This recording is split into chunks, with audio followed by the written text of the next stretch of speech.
అదే సభ తర్వాత మాలలంతా కలిసి కేవలం వ్యతిరేకంగా ఉండాలని చెప్పేసి అనుకుంటా ఉన్నారా, లేదంటే మద్దతుగా ఉండాలనుకుంటా ఉన్నారా? ఐ ట్రూలీ సేయింగ్, నేను ఓపెన్గా చెప్పిన ఐఎమ్ ఓన్లీ ద పర్సన్. నేను దిగంబర్ గారు ఇద్దరమే వర్గీకరణ వ్యతిరేక మీటింగ్లో ఏబిసిడి వర్గీకరణ రాజ్యాంగబద్ధంగా జరగాలని మాట్లాడిన వ్యక్తులం మేమే. ఇటు మా మాలల్లో ఉన్న నాయకులకు కూడా అర్థం కాలేదు.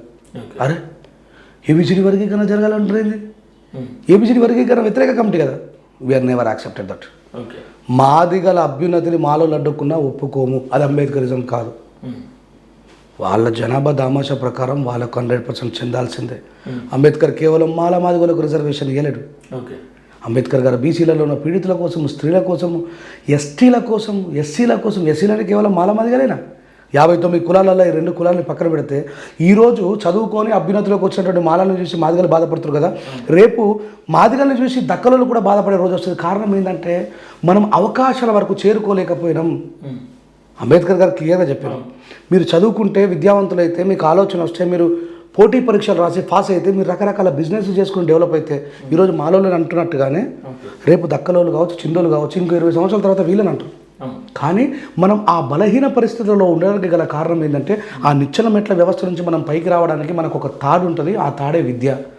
ఆ విద్య ద్వారానే మన సమస్యలు సాల్వ్ అవుతాయి. కానీ ఏదైతే అంబేద్కర్ కల్పించిన వర్గీకరణ, ఏదైతే రిజర్వేషన్ ఉందో, ఆ రిజర్వేషన్ కేవలం మాలలే దొబ్బి తింటా ఉన్నారు, మాదిగలకు అన్యాయం చేస్తూ ఉన్నారు అని చెప్పి చెప్తాను. నేనేమంటానంటే, ఇప్పుడు ఏబిసిడి వర్గీకరణ జరిగిన తర్వాత ఒక చిన్న ఎగ్జాంపుల్, ఉపమానం చెప్తున్నా.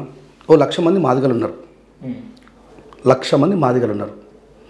ఇక్కడ తెలంగాణ గవర్నమెంటు పిహెచ్డి పాస్ అయిన వాళ్ళకి ప్రొఫెసర్ జాబ్ ఇస్తామని లేదు, ఆ జాబ్కి రెండు ప్రొఫెసర్ జాబులు ఉన్నాయి, దానికి పిహెచ్డి క్వాలిఫై అయిన వాళ్ళు మాత్రమే ఎన్నికవుతారు అనేది ఉంది. ఇప్పుడు ఈ కాంపిటీషన్ ఎగ్జామ్లో ఈ 1,00,000 మందిలో కేవలం 10 మందో లేదా ఒక 3 మాత్రమే పిహెచ్డి చేసిన వాళ్ళు ఉండి, మిగతా వాళ్ళు పీజీ చేసిన వాళ్ళు ఉండి, మిగతా వాళ్ళు డిగ్రీ చేసిన వాళ్ళు ఉండి, మిగతా వాళ్ళు ఇంటర్ చేసిన వాళ్ళే ఉంటే ఇద్దరికి మాత్రమే ఉద్యోగం వచ్చింది అనుకో. ఈ ఉద్యోగం ఎట్లా వచ్చింది? క్వాలిఫికేషన్తో వచ్చిందా కదా? క్వాలిఫికేషన్ ఉండడం వల్లే వచ్చిందా కదా? కానీ ఇక్కడ 3 ఉన్నారు కదా పిహెచ్డీ చేసిన వాళ్ళు, కానీ పోటీ పరీక్షలో ఇద్దరికి వచ్చింది. అంటే ఇప్పుడు ఈ కింద ఉన్న మిగతా 99,998 మంది అవుతుందేనా? నుక్సానా కాదా? అవునా కదా? అంటే దీని అర్థం ఏంటంటే రిజర్వేషన్ ఉన్నప్పటికీ కూడా ప్రతిభావంతులమై ఉండాలని, మాలల్ని మించి మాదిగలు చదువుకోవాలని చెప్పిన నేను. దాన్ని మనోళ్ళు కూడా తప్పర్థం చేసుకుని కాంట్రవర్సీ ఎత్తురు. అంటే మాలోనే బాగా చదువుకున్నారా, మేము చదువుకోలేమా అని. ఇక్కడ మాలోళ్ళకైనా అంతే కదా. నీకు 50,000 మంది మాలలు ఉంటే ఇద్దరికే ఉద్యోగం వచ్చిందంటే కింద ఉన్న 49,998 మంది లాస్ అయినట్టే కదా. సో ఈ విషయాన్ని మనం అర్థం చేసుకోవాలా. ఏబిసిడి వర్గీకరణ జరిగినప్పటికీ కూడా చదువు రాని వాడికి, డ్రాప్అవుట్స్ అయిన వాడికి ఆ క్వాలిఫికేషన్ లేకపోతే ఉద్యోగం రాదు. సో దాన్ని దృష్టిలో పెట్టుకొని నా సహోదరులు చదువుకోవాలని చెప్పిన. సో ఏబిసిడి వర్గీకరణ 100% జరగాల్సిందే, అది రాజ్యాంగబద్ధంగా జరగాల్సిందే, జనగణన జరగాల్సిందే. మాదిగలు ఎక్కువ ఉంటే మాదిగలకు ఎక్కువ రిజర్వేషన్ ఉండాల్సిందే, మాలలు తక్కువ ఉంటే మాలలకు తక్కువ రిజర్వేషన్ ఉండాల్సిందే. ఒక అంబేద్కర్గా దాన్ని నేను హర్షిస్తా, యాక్సెప్ట్ చేస్తా. ఓకే, ఒకవేళ మాలలు మాదిగలు ఒకటే అనుకుందాం అనుకుంటే, ఇలా వివేక్ వెంకటస్వామి కేవలం రాజకీయంగా ఎదిగి ఏ రోజు కూడా మాదిగలకు మేలు చేసినోడు కాదు, కేవలం మాలనే చూసుకున్నా. చాలా పెద్ద తప్పు. Is a politician, is not a community leader. Is a politician, again I'm telling, is a politician, is not a community leader. ఆయన తండ్రి ద్వారా మాదిగలకు అందరికీ న్యాయం జరిగింది, ఈయన ద్వారా ఇది ఎంఆర్పిఎస్ నాయకులు అంతెందుకండి. ఒకటి చెప్తా, ఇంత లొల్లి నడుస్తుందా? అశోక్ మాదిగ గారు మొన్న పోయి లెదర్ ఇండస్ట్రీ తీసుకురమ్మని చెప్పి వివేకానంద దగ్గర కూర్చోలేడా? జస్ట్ నిన్న కాక మొన్ననే. ఏంటన్నట్టు ఇది? Is a politician. ఆయన కేవలం మాదిగలే ఓట్లేస్తే రాలే, అక్కడ రకరకాల కులాల వాళ్ళు ఓట్లేస్తేనే గెలిచిండు. Is a representative. వాళ్ళందరికైనా రిప్రజెంటేటివ్ అండి, వాళ్ళందరూ పోతారు.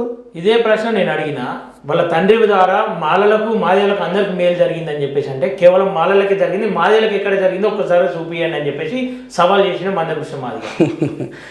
సరే, ఇప్పుడు నేను దీన్ని ఇంకా ఆ విషాన్ని నింపే ఇద్దరి మధ్యలో ఒక అగాధాన్ని సృష్టించాలని అనుకోవట్లేదు. ఓకే. నేను ఇప్పుడు చెప్తా ఉన్నా మందకృష్ణ మాదిగన్ అంటే నాకు చాలా గౌరవం ఉంది. ఆయనని టీఆర్ఎస్ గవర్నమెంట్ అరెస్ట్ చేసి జైల్లో పెట్టినప్పుడు నేను ఆయన కోసం దిష్టి బొమ్మలను దహనం చేయడంలో పాల్గొన్న నా సోదరుడు ఎంఆర్పిఎస్ నాయకులతో, మా మిత్రుడు నిజామాబాద్ జిల్లా ఎంఆర్పిఎస్ అధ్యక్షుడు మైలారం బాలుతో మాదిగల మీద అన్యాయం జరిగిన దాడులు జరిగిన ఒక కంబేటివ్స్గా స్పందించిన ఈరోజు మాట్లాడుతున్న మాటలు మా కృష్ణన్న మాట్లాడుతున్నాయి కావు. ఓకే. బీజేపీ మాట్లాడిస్తున్న మాటలు అది నా మాదిగ సమాజం అర్థం చేసుకోకపోవచ్చు కానీ ఒక అంబేద్కర్ రేటుగా నాకు అర్థమవుతుంది. ఇక్కడ మాలా మాదిగల మధ్యలో ఒక అగాధాన్ని సృష్టించడం కోసం, ఒక విచ్ఛిన్నతను సృష్టించడం కోసం ఒకటే చెప్తున్నా. ఇంటర్వ్యూ చూస్తున్న ప్రజలు కూడా ఆలోచించాలి. ఇప్పటిదాకా ఏ మాలోడైనా వర్గీకరణ జరగాలని కోరుకున్నాడా? ఏంది కొత్తడు ఒక మాలోడు వచ్చి చదువుకున్న మాలోడు వచ్చి వర్గీకరణ ఏబిసిడి వర్గీకరణ రాజ్యాంగబద్ధంగా జరగాలని అనుకుంటున్నాడు. ఇది కాదా మీ విజయం? ఇది కాదా?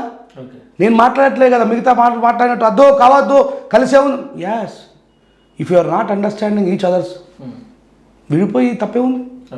విడిపోయి కలిసి ఉందాం. నేను కూడా అంటున్నా విడిపోయి కలిసి ఉందామే అంటున్నా. సమస్య వచ్చినట్టు నా సహోదరు అని చెప్పి పిలుస్తా, నేను సోమనని పిలుస్తా, కృష్ణని పిలుస్తా, అందరిని పిలుస్తా. ఇది తప్పు కాదే. ఇంట్లో ఉన్నట్టు ఒక తల్లి కడుపులో ఉంటున్న గొడవ పెట్టుకుంటారు. ఇది సమస్య కాదు. ఈ సమస్యకు సొల్యూషన్ వెతుకుందాం అంటున్నాను నేను.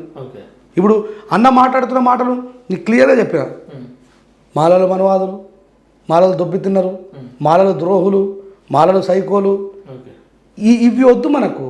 ఇవి వద్దు. కొద్దిమంది మాలలు తప్పు చేసినంత మాత్రాన మాల అనేటువంటి పదాన్ని ఉచ్చరించడం వల్ల మిగతా వాళ్ళకి శత్రువు అవుతున్నావు కృష్ణ. నువ్వు పొలిటీషియన్స్ జరిగింది కాదు, ప్రతి దాంట్లో పొలిటీషియన్స్ ఉన్నారు. ఒక అంబేద్కరిస్ట్గా నేను ఆలోచిస్తున్నా అని చెప్పి చెప్తా ఉన్నావు. మాదిగల్లో అంబేద్కరిస్టులు కూడా ఉన్నారు. మరి వాళ్ళు ఎందుకు నీలా ఆలోచించలేకపోతున్నారు? I don't know brother. It is no, I'm not responsible for this question. నేను వాళ్ళ కోసం ఎదురు చూస్తూ ఉన్నా. కాసిమన్న లాంటి వ్యక్తి ఇలా కళ్ళకు నీళ్ళు వస్తున్నాయి, ఆయన మాట్లాడుతుంటే ఎంత దుర్మార్గం అంటే, is a great communist leader. ఒక వీరసానికి అధ్యక్షుడిగా పనిచేస్తున్న వ్యక్తి అసలు కమ్యూనిస్టులకు కులం ఉంటుందా? వాళ్ళది వర్గ పోరాటం కదా. కార్ల్ మార్క్స్ కావచ్చు, లెనిన్ కావచ్చు, వీళ్ళంతా ఏం నేర్పిండ్రు? నువ్వు ఇలా కులానికి దిగజారిండు. మళ్ళీ చెప్తున్నా, కాసిమన్న బాబాసాహెబ్ అంబేద్కర్ మాలోళ్ళకట, బాబు జగజ్జీవన్ మాదిగోళ్ళకట. మరి నువ్వు వర్గ నిర్మూలన ఎప్పుడు చేస్తావు? ఈ కులం పంచాయతీ దగ్గర అవుతాయి.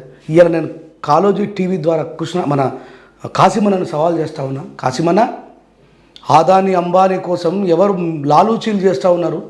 రైతు చట్టాలు ఎవరు తీసుకొచ్చారు? ఎన్ఆర్సీ ఎవరు తీసుకొచ్చారు? రైతుల మీద జీబెక్కించి ఎవరు చంపేసారు? రైతుల ఈపులు ఎవరు వాళ్ళ కొట్టిరు? నువ్వు మర్చిపోయినావా కాసిమన్న? నీది వర్గ పోరాటం కదనే. ఏ పెట్టుబడిదారి వ్యవస్థ అయితే ఈరోజు ఈ ఉద్యమాన్ని నడిపిస్తున్నావు నీకు తెలియదా అని చెప్పి నేను సవాల్ చేస్తూ ఉన్నా. ఎటుపోయింది నీ కమ్యూనిజం భావజాలం? ఈరోజు నేను డిమాండ్ చేయలేకనా? విరసం నుంచి నేను ఈ క్షణమే బహిష్కరించాలని చెప్పలేకనా? ఒక్కసారి ఆలోచించుకో.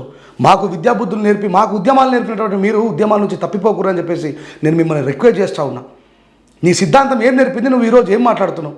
వర్గ పోరాటం చేయాల్సిన నువ్వు కుల పోరాటానికి దిగజారిపోతున్నావు. పోకు కాసిమన్న, దయచేసి నెక్స్ట్ జనరేషన్ మిమ్మల్ని ప్రశ్నిస్తే గుండెలో పెట్టుకోవాలి. మా కాసిమన్న వేసిన మార్గంలో నడిచామని చెప్పి తప్ప కాసిం లాంటి వాళ్ళు కూడా దిగజారిపోయినటువంటి మాటలు మీరు పడద్దని చెప్పి రిక్వెస్ట్ చేస్తూ ఉన్నాను. ఓకే. అదే కాసింని ఈ ప్రశ్న వర్గీకరణ అవసరమా కాదా అంటే, నిజంగా మాల మాదిగలు కొట్లాడుకోవాల్సిన అవసరం లేదు, కేవలం ఇక్కడ మాలలు నష్టపోతున్నారు కాబట్టి ఈ వర్గీకరణ చేయాల్సిందే అని చెప్పేసి ఆయన చెప్తా ఉన్నారు. సరే, మాలలు ఎందుకు నష్టపోతారా? ఆ మాట కూడా తప్పే. నేనేమంటున్నా, బాబాసాహెబ్ అంబేద్కర్ పల్లెంలో అందరికీ భోజనం పెట్టండు. ఎక్కువ ఉన్న వాళ్ళకి ఎక్కువనే పోవాలా, తక్కువ ఉన్న వాళ్ళకి వాళ్ళ మేరకు వాళ్ళకి రావాలా. కానీ మాలలకు అన్యాయం జరుగుతుంది. ఎట్లా జరుగుతుంది అంటే, వాళ్ళ జనాభా దామాషా లెక్క పెట్టలేవాడు. గుర్తుపెట్టుకోవాలి. 4% మాలలు ఉన్నారు, 17% మాదిగలు ఉన్నారు అంటారు. సైంటిఫిక్ టెంపరేచర్ లేని ఆన్సర్లు నమ్మడానికి నేను పిచ్చోని గాను. చేద్దాం, మాలల్ని లెక్క చేద్దాం, మాదిగల్ని లెక్క చేద్దాం. నిజమే, తెలంగాణలో మాదిగలు ఎక్కువ ఉన్నారు, నేనే ఒప్పుకుంటున్నా. కానీ మాలలు మరీ అంత తక్కువ లేరు. ఇలా నిన్నగాక మొన్న ఇంటర్వ్యూలో మాడుతున్నాను, వాళ్ళు 30 లక్షలు ఉన్నారు అంటున్నారు కదా కృష్ణ అంటారు. 1 కోటి మంది ఉన్నారట బాయ్. కృష్ణ తప్పిపోతున్నాడు, ఆయన సిద్ధాంతంలోకి వెళ్ళి తప్పిపోతున్నాడు. ఎట్లా అయిపోయిందంటే ఇప్పుడు మేము చెప్పితే నడవదు, నేను చెప్పినా నడవదు. రేపు నాకు కూడా ఎక్స్పైరీ డేట్ వస్తుంది. నేను ఓపెన్గా చెప్తా ఉన్నా, కృష్ణన్న నువ్వు స్మిత ప్రజ్ఞని కోల్పోకు. మేము నీ అన్నదమ్ములమే, మేము వేరులంగం. ఎవరో కొద్దిమంది మాలలు మాదిగల పైన ఈర్ష్యాద్వేషంతో ఏదో రకమైనటువంటి పొరపాటు చేసినంత మాత్రాన మొత్తం మాల సమాజాన్ని అంతా కూడా శత్రువుగా భావించకు. మిగతా సమాజానికి మమ్మల్ని అందరూ శత్రువుగా చూపించకని రిక్వెస్ట్ చేస్తా ఉన్నాను నేను.